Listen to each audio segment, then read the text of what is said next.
Welcome, wrestling fans. This is the podcast that you do not want to miss today. Look in my eyes. What do you see? AEW and Tony Khan have just done something terribly. It rhymed. Look at that. Yes, this is the IE Elite Wrestling Show. It is your boy, the SoCal Saint, back at it again with another new episode of the IE Elite Wrestling Show. What is going on, everyone? I am so glad you can tune in to hear what I have to say, because I am not leaving anything off the table. I'm talking in pure wrestling terms as a long-time wrestling fan. I am what they say in the wrestling business. I'm going to be shooting from the hip. So let's shoot, cowboy. This is going to be the majority of today's show.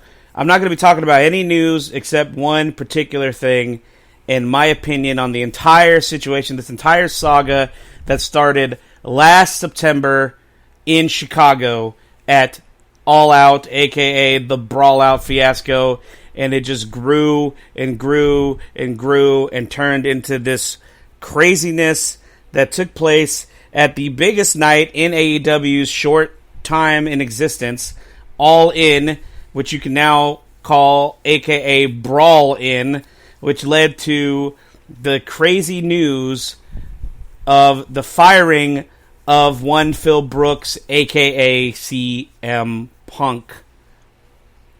But before we get into that, because I want to spend the majority of the time on this issue, like, I just have an opinion, and it just needs to get out. I'm ready to discuss it, but I want to benefit those who actually watched a great pay-per-view this week in Payback. If you missed it, I have the results here for you. If you did miss it, you should go back and actually watch the pay-per-view. It was actually really great. I was watching it at work this past weekend in between calls. I had it set up on my desk there, and I was watching it, and it was very, very great. Pay-per-view event. Last night's Monday Night Raw was fantastic, with Gunther and Chad Gable tearing down the house in the main event of Monday Night Raw for the Intercontinental Championship. The prestige of that title, under the guidance and creative direction of Triple H, has been elevated tenfold, especially since the title was put on Gunther. I feel like the Intercontinental Championship is definitely one of the most cherished and richest prizes in the WWE. Once again, that was always known as the workhorse title, and it's great to see that the prestige of the title is now up where it should be, where it always should have been. It never should have been downplayed or discontinued or seen as an afterthought, like it was under Vince McMahon after so many years.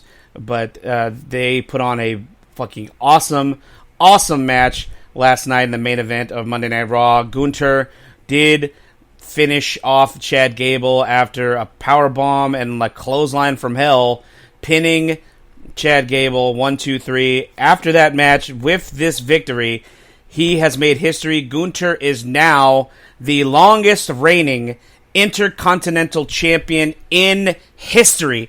He has officially surpassed the long-standing record reign of the Honky Tonk Man by just 1 day as of today. Well, and now 2 days as of last night with his victory, and now today he now officially holds the longest reign of the Intercontinental Championship's existence. Gunther setting records. This guy is going to be a huge deal once he moves on to bigger and better programs. Once he moves out of the Intercontinental title division, he's going to be a force to be reckoned with in the WWE main event scene in the near future. I guarantee that. But before we get started with the results of WWE Payback, I just want to give a quick shout out to the sponsor for IE Sports Radio, Planet Jerky. Go to planetjerky.net. They actually have their own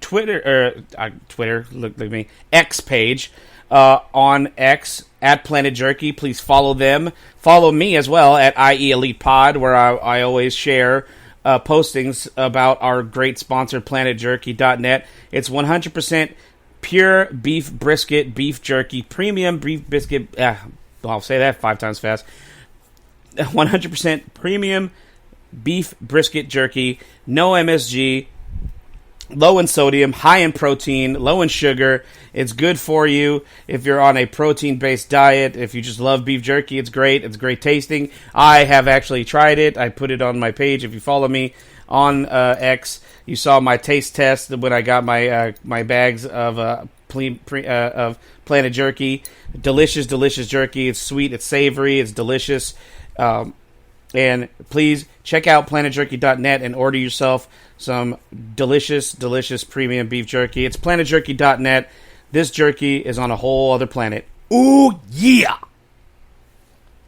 So, we'll get right into it, guys. WWE Payback was live this past Saturday night in Pittsburgh, Pennsylvania at the PBG Paints Arena. What a great show from top to bottom. It was a fantastic show. Started off real hot with a fantastic steel cage match between the man Becky Lynch and WWE Hall of Famer Trish Stratus. They had an awesome match going back and forth. Trish, this is probably one of the best matches Trish has ever had in her career, for sure.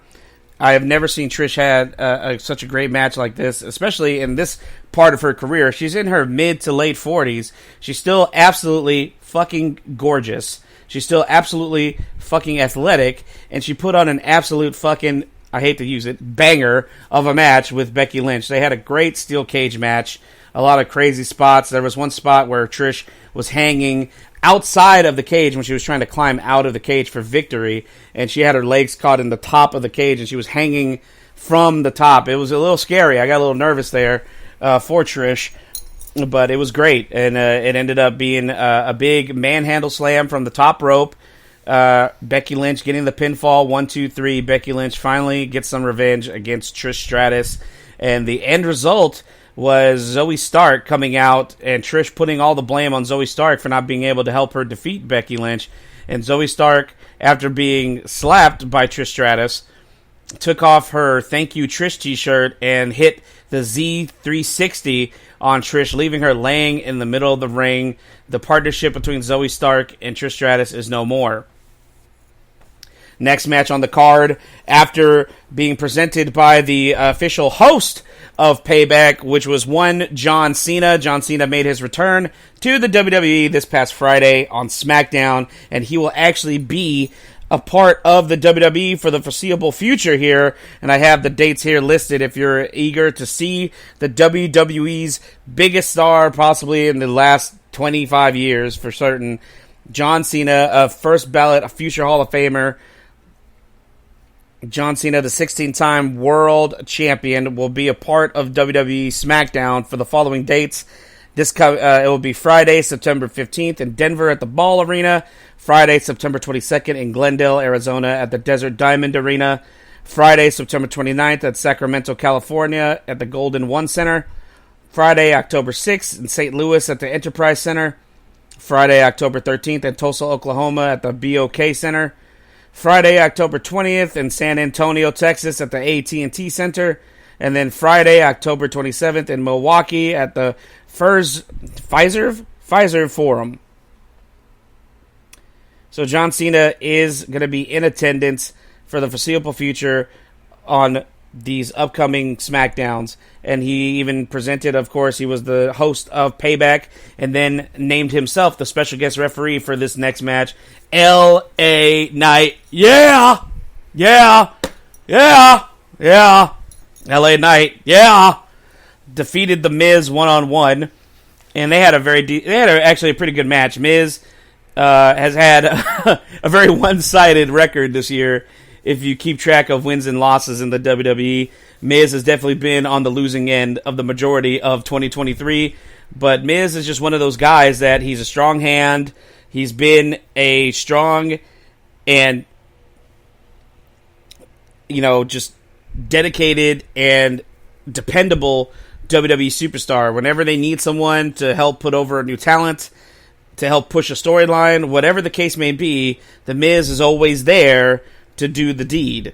So I have to, I'm not the biggest Miz fan in the world, but I commend him for always being one of the most dependable WWE superstars on the roster since, he's been there since like 2006, whenever he participated in that Tough Enough contest that they had on SmackDown, the $1 million Tough Enough season. That technically wasn't really a season, it was just a segment of SmackDown during that year. And following that, Miz ended up getting a developmental deal out of that, and he made his debut as the host of the Diva Search contest that they had in the WWE at that time, where he would meet his future wife, Maurice, as she was a contestant during that time. And then he made his official in-ring debut for the WWE, I believe it was like in mid to late 2007. So Miz has been there. It's 2023 now, and Miz is still going strong in the company. It definitely, Miz, for all his faults and for whatever fans' opinions of him are, he'll definitely be a Hall of Famer in the WWE's eyes for sure. If you don't believe that, then you're smoking something, because it's just his length, his longevity in the company, and his multitude of work. It speaks for itself. Anyway, I went off on a little tangent there. But they had a good match. LA Knight, super popular, super over still. He's still one of the biggest merch pushers in the company, and this is just another notch on the belt for LA Knight. This push is, it's a slow burn, so this is good to see LA Knight getting a victory over The Miz, a former WWE champion. This looks good for him. Giving the rub from John Cena at the end of the match, shaking the hand, having his hand raised, and the point to LA Knight from John Cena. That's got to do wonders for LA Knight. I would like to see LA Knight. Let me get back. We'll get back to that here in a minute. I'm gonna put that on the back burner. Next match on the card was a little underwhelming, especially with who was involved. It was the United States Championship rematch. Rey Mysterio defeated Austin Theory to retain the WWE United States Championship.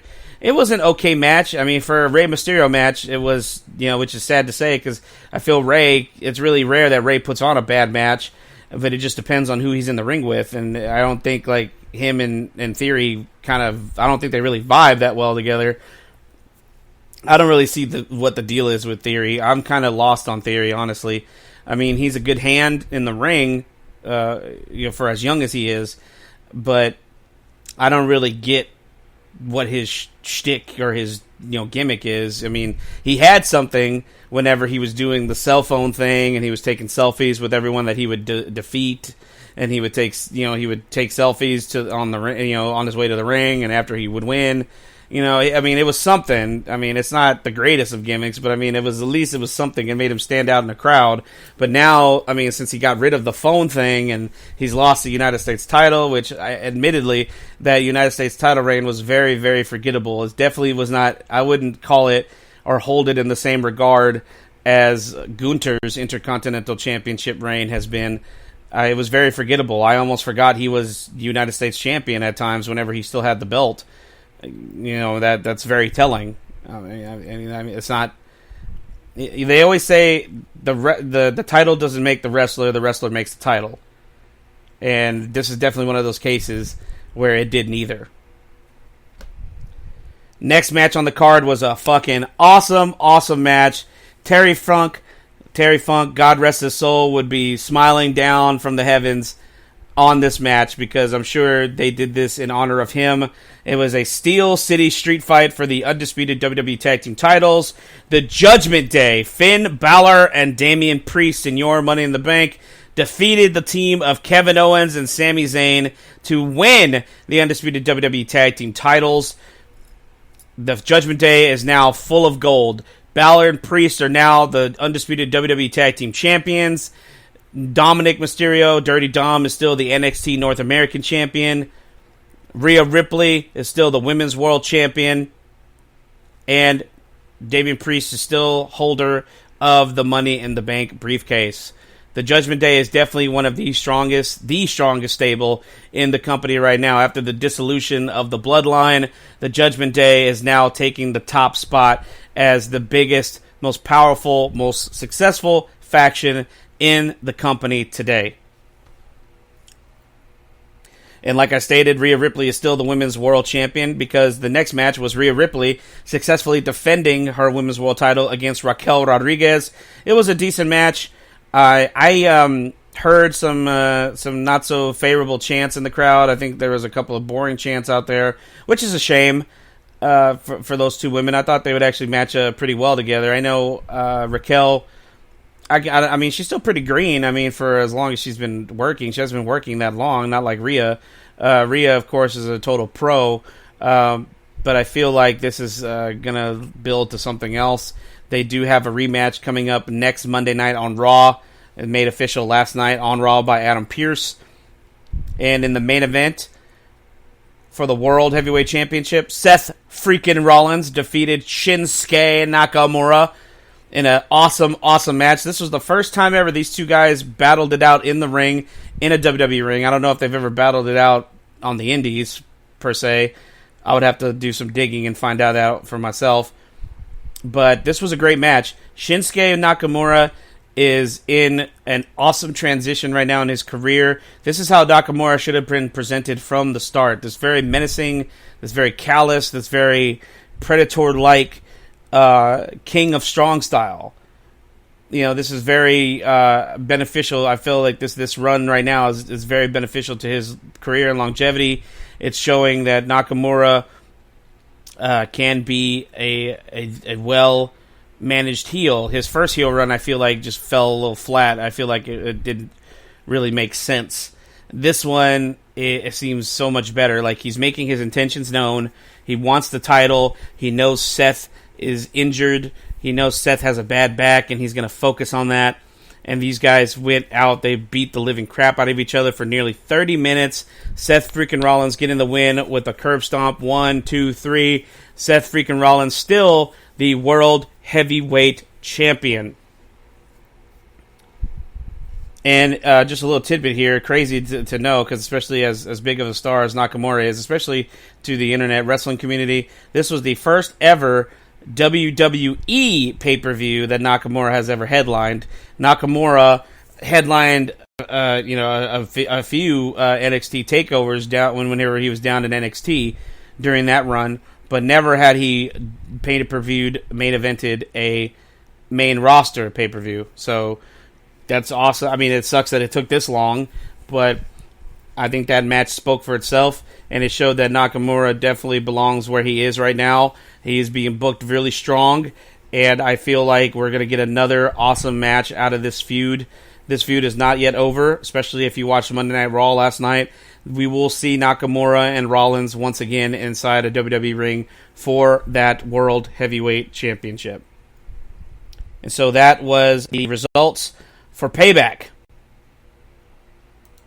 We're going to take a quick little break, guys, and when we come back, we're going to get down to the nitty-gritty. We're going to talk about all this crazy shit, this long, drawn-out saga that could have been avoided, that certainly could have been avoided had it been handled correctly. Had it been handled from the start, we wouldn't be where we are right now. Stay tuned. We'll take a quick little break, and we'll be back with the AEW CM Punk ridiculousness.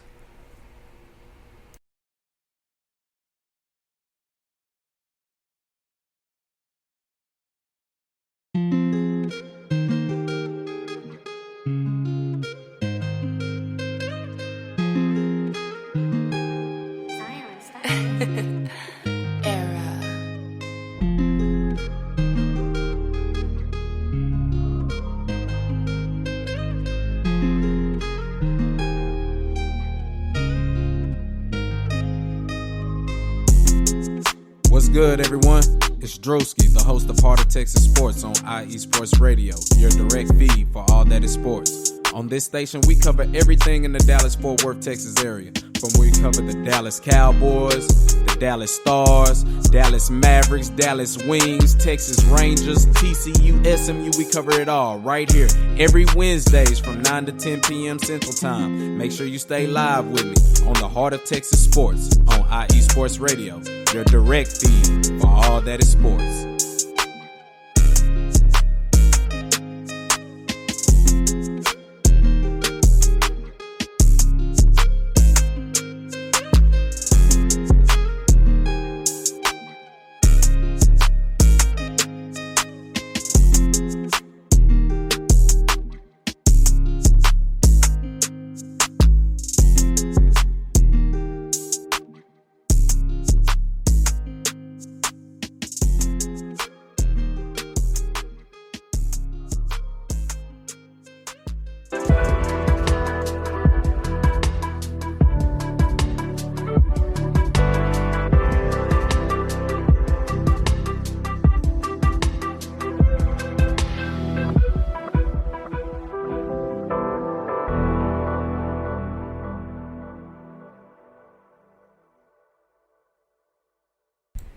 Welcome back, IE Sports Radio fans. Thank you for tuning in. If you're just now tuning in, thank you for listening live on the download.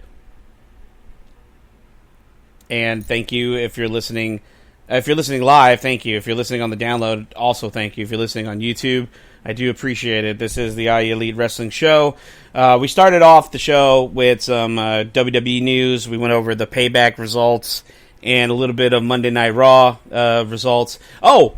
And I totally forgot to mention, wow, it totally skipped my mind because I was just going over the matches. But there was a segment at Payback that took place on the Grayson Waller Effect. The Grayson Waller Effect was live on Payback with its guest, Raw superstar, American Nightmare, Cody Rhodes. Huge ovation for Cody, as usual, per usual. The guy is fucking the biggest babyface they have in the company currently, without a doubt. And he wanted to make an announcement. He was able to pull some strings due to his former job title as an EVP for a certain three-lettered company. And he was able to pull some strings. And the man that quit SmackDown a few weeks ago now has a new home on Monday Night Raw. That is main event Jey Uso came out, returned to the company after quitting SmackDown and WWE. Apparently, Cody Rhodes pulled some strings, storyline-wise, and brought Jey Uso to the Raw brand. And Jey Uso actually kicked off Monday Night Raw last night. He was met by his former honorary Uso, his former Usi brother, Sami Zayn. They embraced burying the hatchet from their time before with this Bloodline versus Sami Zayn thing that took place earlier in the year. And now Jey Uso is a full-fledged member of the Monday Night Raw roster. Whenever they had a segment last night, Adam Pearce and Jey Uso were discussing some whatever they were discussing. I didn't really catch exactly what it was about. But I did catch the end of it where Adam Pearce said, for you to come to Raw, I had to trade someone to SmackDown. It has not been revealed who that person is that is going to be traded to SmackDown. So I can only imagine what big name is going to be headed to the blue brand in place of Jey Uso.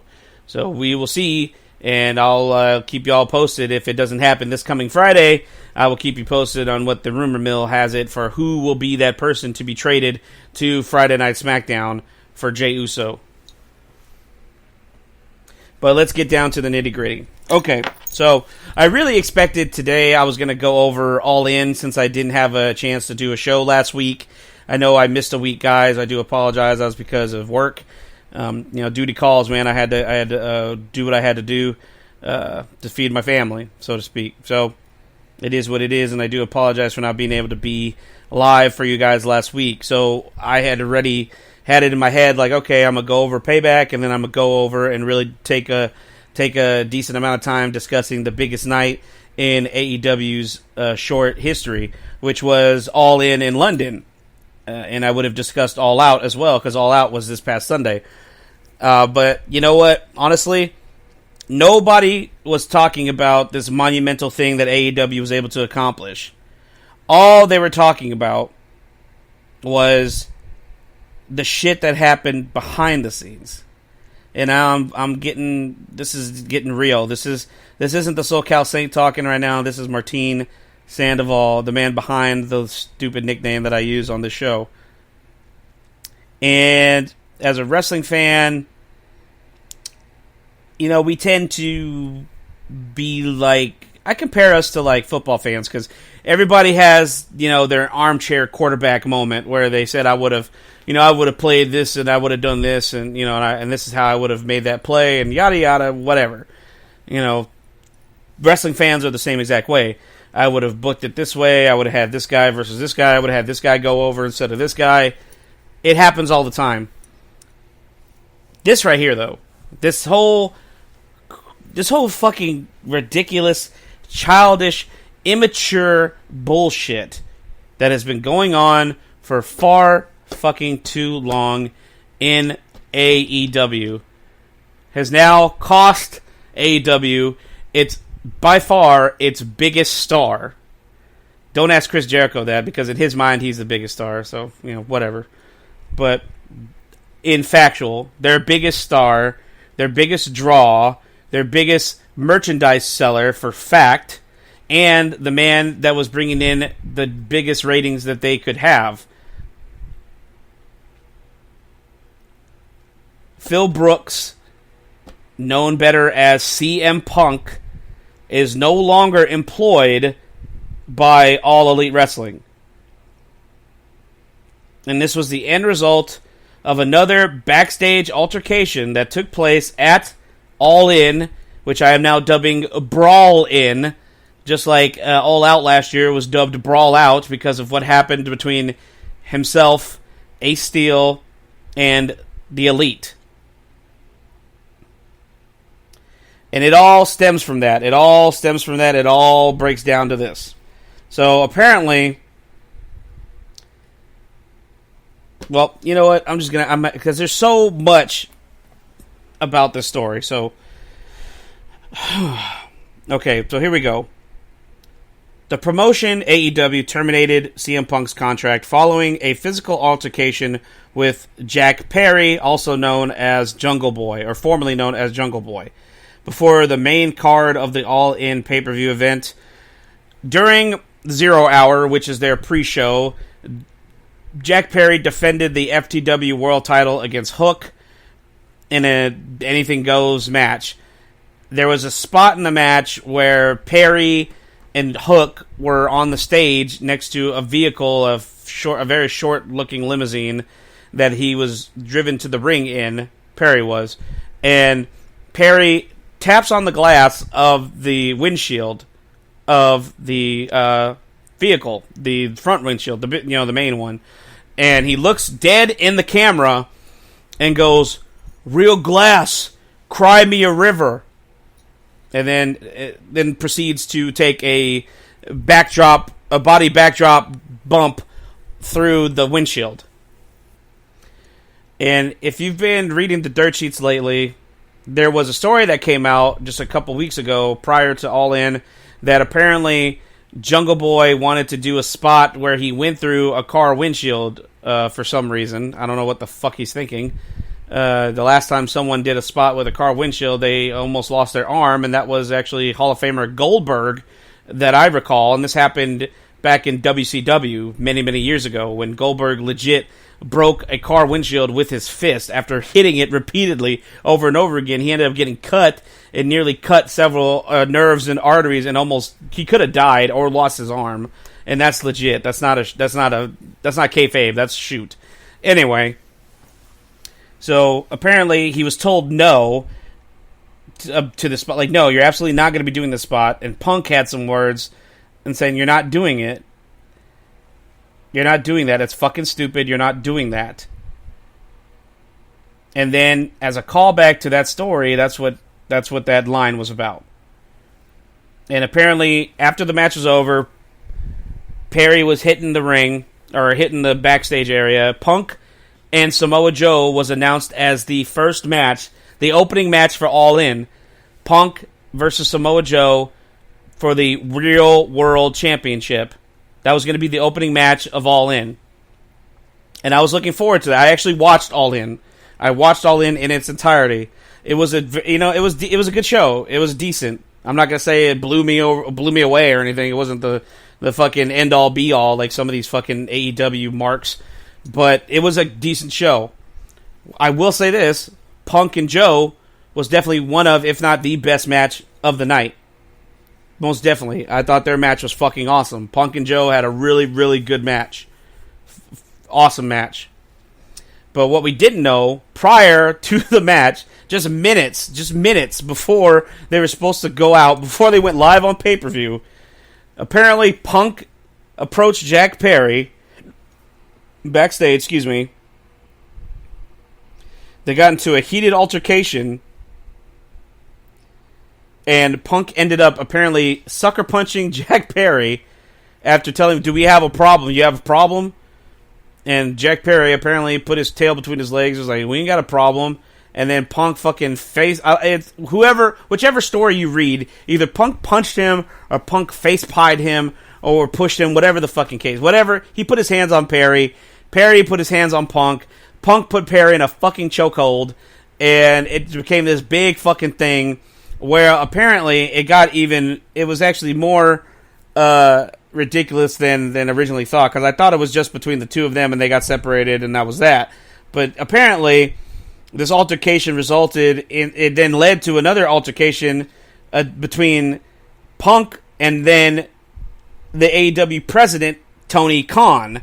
Apparently, during the scuffle, one of the backstage monitors fell on Tony Khan.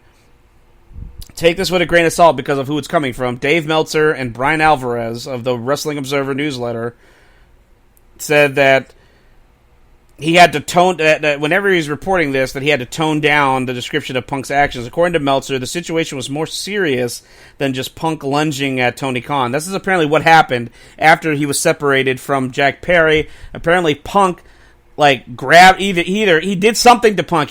Punk did something to Khan. He either fucking lunged at him, he fucking pushed him, he grabbed him, whatever the case may be. He did something physical to Tony Khan that we are not 100% privy to. And this apparently led to Tony Khan's official statement on the matter, which reads as this. I'm going to pull it up right now for you. I'm going to pull up the official statement that they released whenever they officially fired CM Punk from the company. And this is the official statement here. All Elite Wrestling has terminated the wrestler and employment agreements between Phillip Brooks, CM Punk, and AEW with cause, effective immediately. The termination was confirmed today by Tony Khan, CEO, General Manager, and Head of Creative of AEW. The termination follows a week-long internal investigation of an incident occurring backstage at AEW All In London on Sunday, August 27th. Following the investigation, the AEW Discipline Committee, which I have no fucking clue that even existed because it had never been mentioned previously, because where were they whenever it was released that Sammy Guevara and Andrade got into a physical altercation? Where was the fucking discipline committee then? Where was the discipline committee when Brawl Out happened? Whenever the Elite basically kicked in CM Punk's locker room door, they confronted him. It wasn't like Punk started it. Punk's words may have gotten them riled up, but it was the Elite that went looking for a fight, pretty much. If you look at it that way, which I do. I mean, even though the Young Bucks are a couple of fucking dickheads. More on that later. But where was this discipline committee then? As the statement continues, the discipline committee met and later convened with outside legal counsel before making a unanimous recommendation to Khan that let CM Punk be terminated with cause. Khan offered the following statement: Phil played an important role within AEW, and I thank him for his contributions. The termination of his AEW contracts with cause is ultimately my decision and mine alone. Of course, I wish I didn't have to share this news, which may come as a disappointment to many of our fans. Nevertheless, I am making the decision in the best interest of the many amazing people who make AEW possible every week, our talent, staff, venue operators, and many others whose efforts are unsung, but essentially to bringing our fans great shows on television and at arenas, stadiums, and throughout the world. That's the official statement that they put on paper. Tony Khan, on the other hand,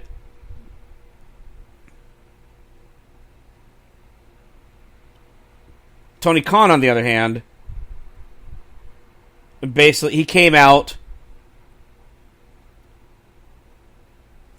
and said, live, oh my god, live on Collision, like this is how Collision started on Saturday, because this is when the news broke, was on Saturday, literally a day before their pay-per-view in Chicago, in CM Punk's hometown.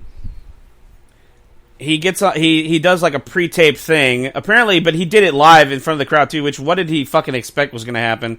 The crowd fucking booed the shit out of him. You hear people calling him a fucking pussy and a coward, which he fucking is. Tony Khan's a little bitch.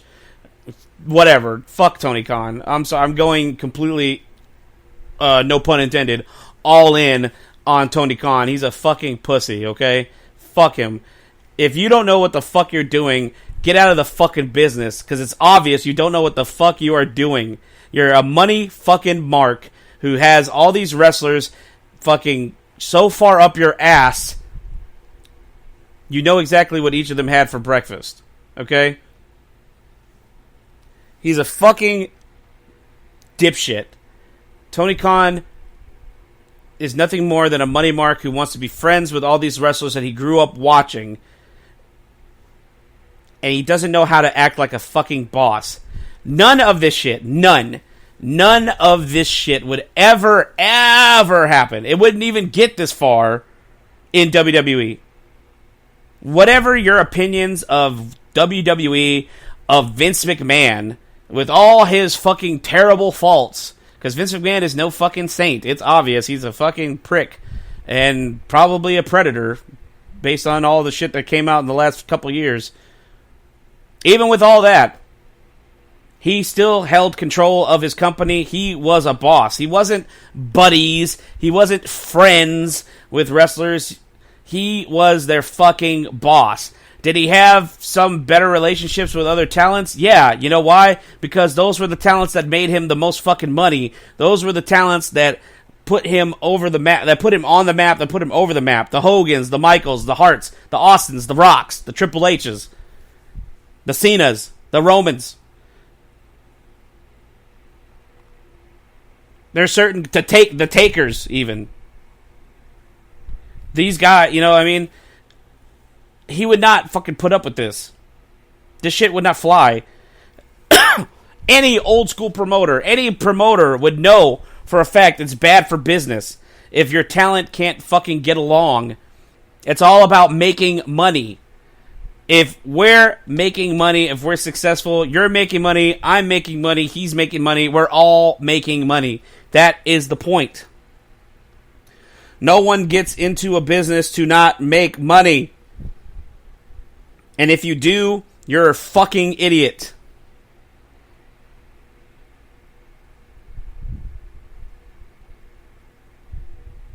I was probably one of the biggest contributors to this AEW toxic fandom that we see today. I'm not going to lie. When this was all first announced, I was to the point where I was fed up with the WWE. I was still watching because I love wrestling.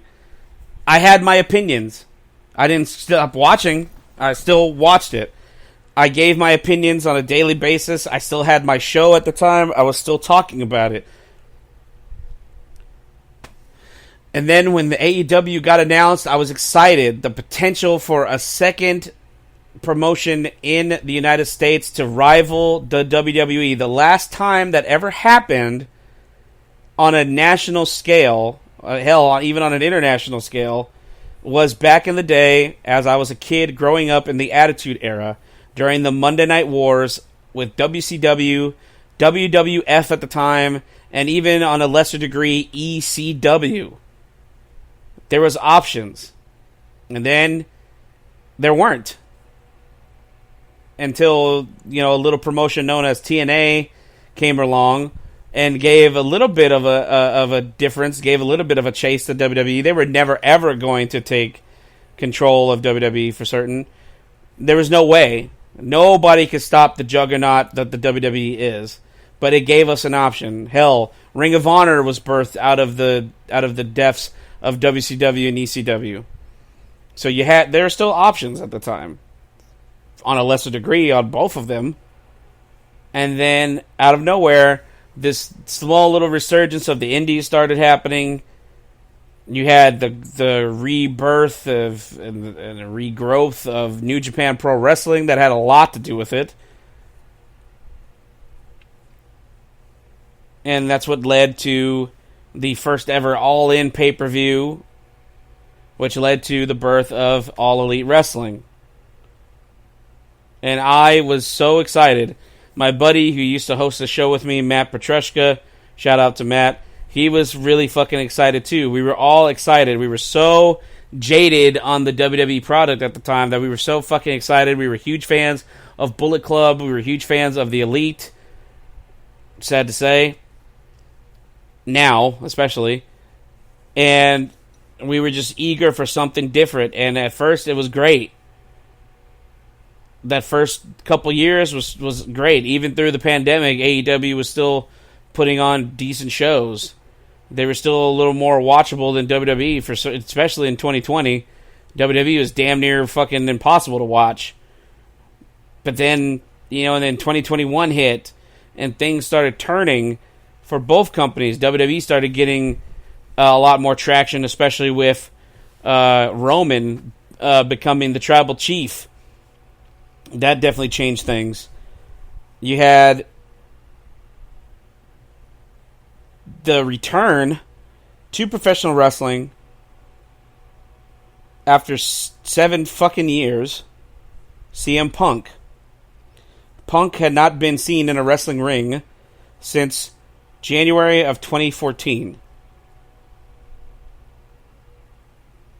And then somehow, some way, with this new company, he was able to be romanced back to the world of professional wrestling. They had the debut of a new show, AEW Rampage, in a very short amount of time. They already had 2 shows now. They had Dynamite, and now they had Rampage on Friday nights. Punk was on the premiere of Rampage in the United Center in Chicago, the worst kept secret ever. CM Punk returns to professional wrestling. It's the fucking glorious moment. Does big numbers for AEW. Does big numbers on social media for AEW. There's a lot of talk. Everybody's talking about the return of CM Punk. Something that you never thought would happen has finally happened. Punk is back in wrestling. You got the Young Bucks, putting out a tweet that has definitely not aged well that said we will go down as the company that brought back CM Punk to wrestling. Or the EVPs that were able to bring CM Punk back to wrestling or something stupid like that. You had pictures of Punk taking pictures with the Young Bucks. And Punk, I think, a tweet that he definitely regrets, respect the Bucks or something like that. And all seemed well. All seemed well. Until we were going into Double or Nothing in 2022, the following year.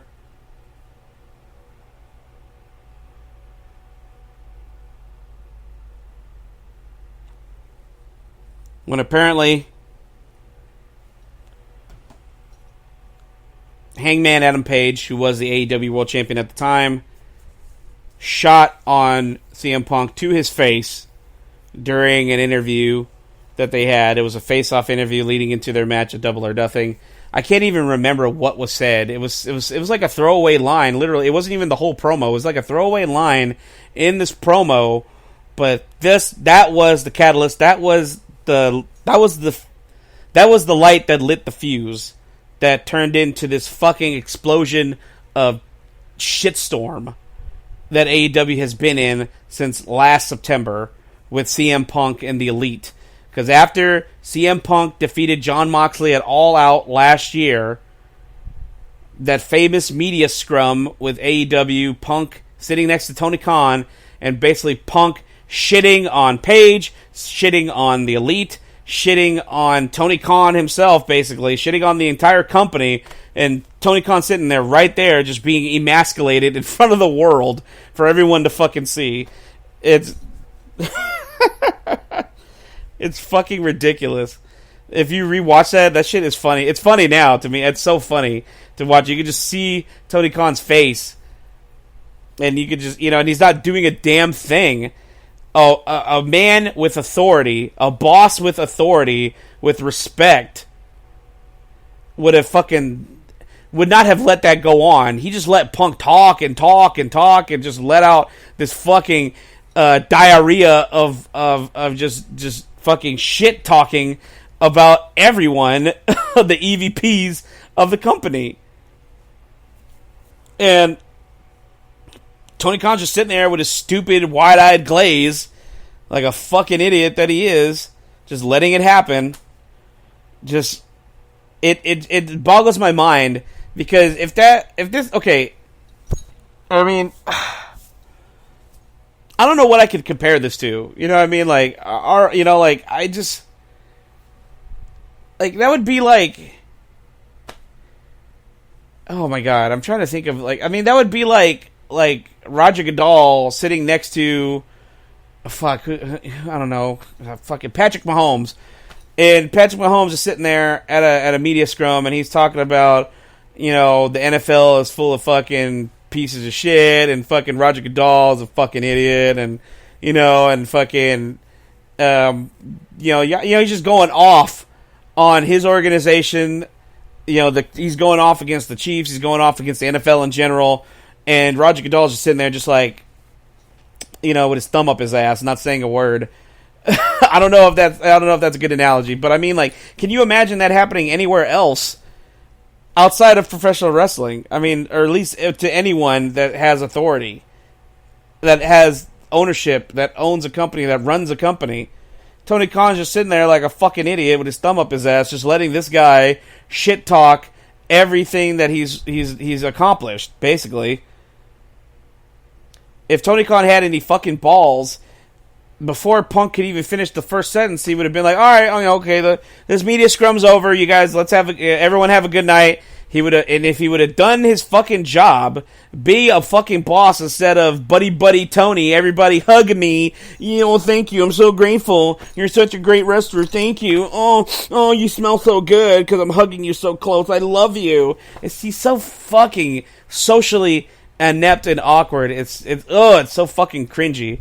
Every time you see Tony Khan on stage, he looks like he just did like 3 bumps of coke, and then he becomes like Mr. Hug Me Now. It's like fucking Tickle Me Elmo owns a wrestling company or some shit, man.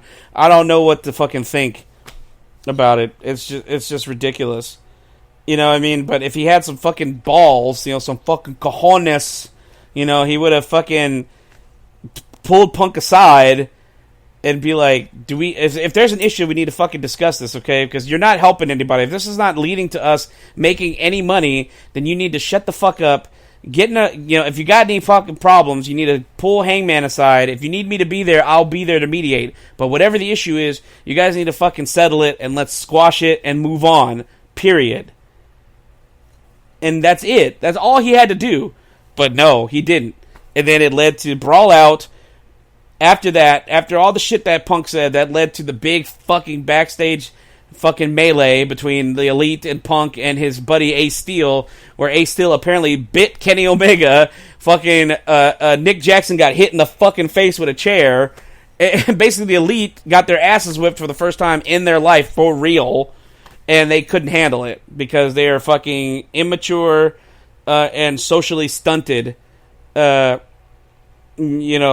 terms of, they're not socially stunted, they're emotionally stunted, especially the Young Bucks. Apparently they've never been disciplined or fucking punched in their entire life, so they choose to act like fucking children, like fucking teenagers, that they know it all, like they've been there, done that, and they haven't. And then now we're here, and it was just a ticking time bomb. They were suspended, the Elite. They came back first. Punk was suspended even longer. He came back on the premiere of Collision, which was literally just a couple months ago. It hasn't been on the air very long. Collision was made specifically for Punk, pretty much, to keep him away from the Elite, because they were such fucking children that they can't be in the same arena as Punk. Whenever they happen to be in the same arena, they had to be on separate ends of the arena. They had to be so far away from each other, there was no chance of them running into each other. That's how fucking childish this is. It's ridiculous. Like I said before, this shit would never fly in the WWE. And now here we are. Here we are with Brawl In. And I'll continue, because I didn't get to even finish reading everything that I have here. Brian Alvarez continued with this and said that Tony Khan said the incident was regrettable. It endangered people backstage. That includes the production. My security, safety, and life were in danger at a wrestling show. I don't feel anyone should feel that way at work. I don't think the people I work with should feel that way. I had to make a very difficult decision today, so there had been, and I think you put in the, okay, you know what I mean? He's like, I feared for my life. I feared for my life. What a fucking coward. I feared for my life. I'm just utterly speechless.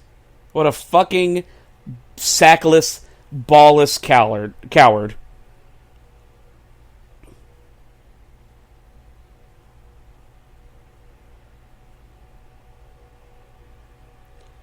So CM Punk is gone.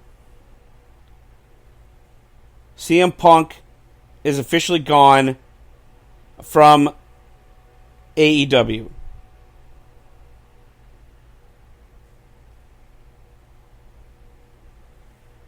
And I want to put it like this.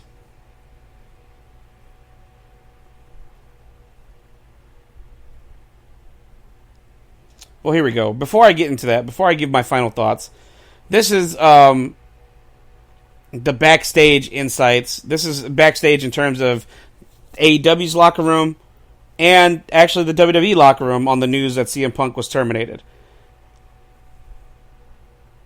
Punk's firing, 1.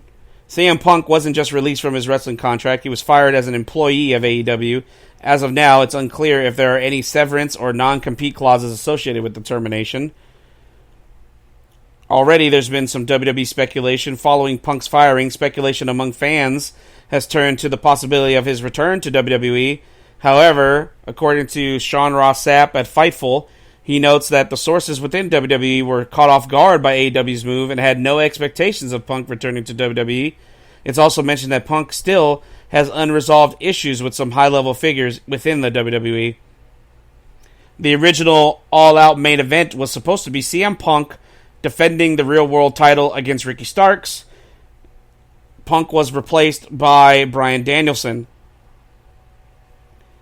AEW has reportedly been in discussions with Warner Brothers Discovery, their parent, not parent company, but the company that owns the TV stations that their shows are on, TNT and TBS, to determine how Collision will proceed following Punk's firing. And apparently already the bullshit has started. Signs and t-shirts are being confiscated from AEW shows. Signs supporting CM Punk are being confiscated, have been confiscated from fans, and fans have been asked to turn their t-shirts inside out or get a replacement shirt to wear. That it's not allowed.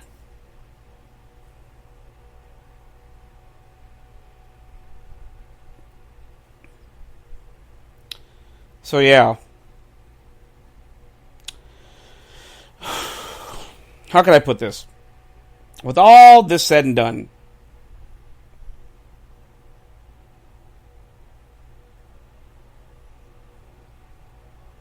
with all that said and done,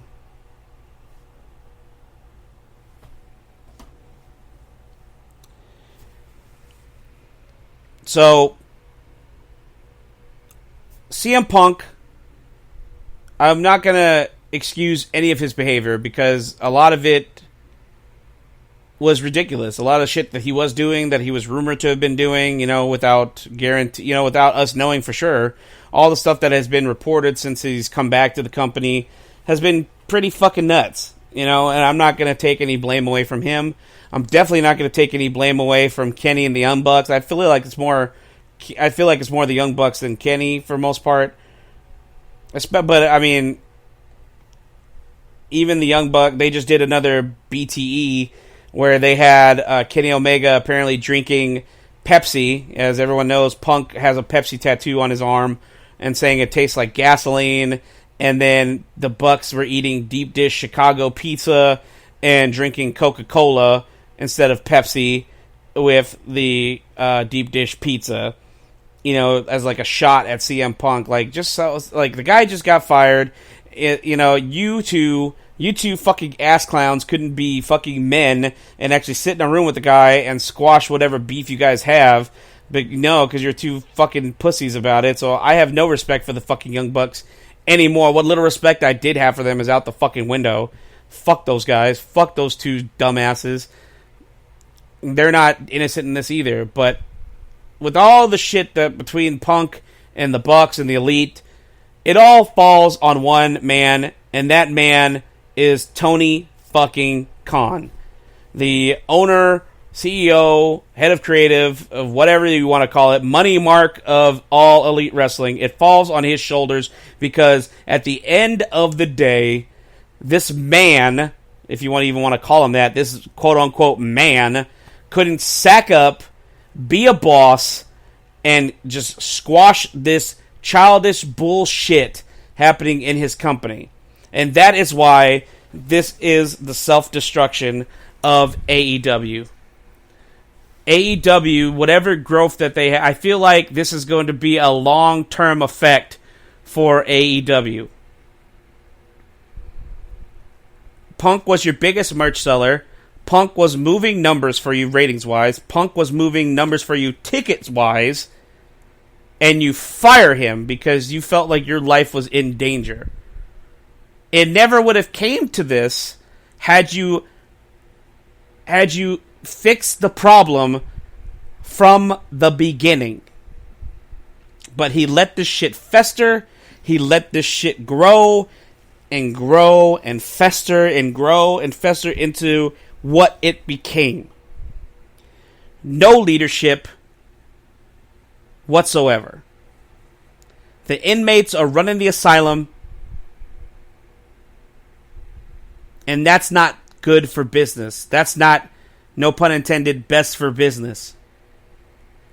When the inmates are running the asylum, everybody looks fucking crazy.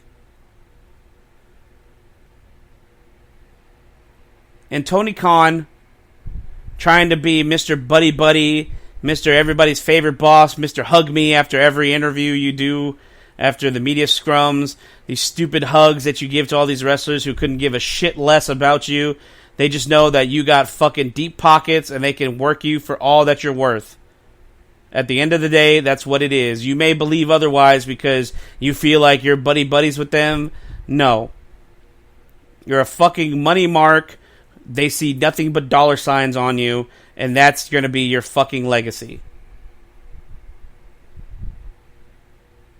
Tony Khan has,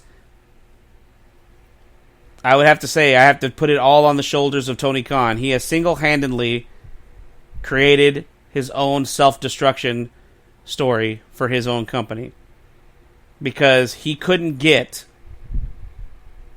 his EVPs, his executive vice presidents of the company,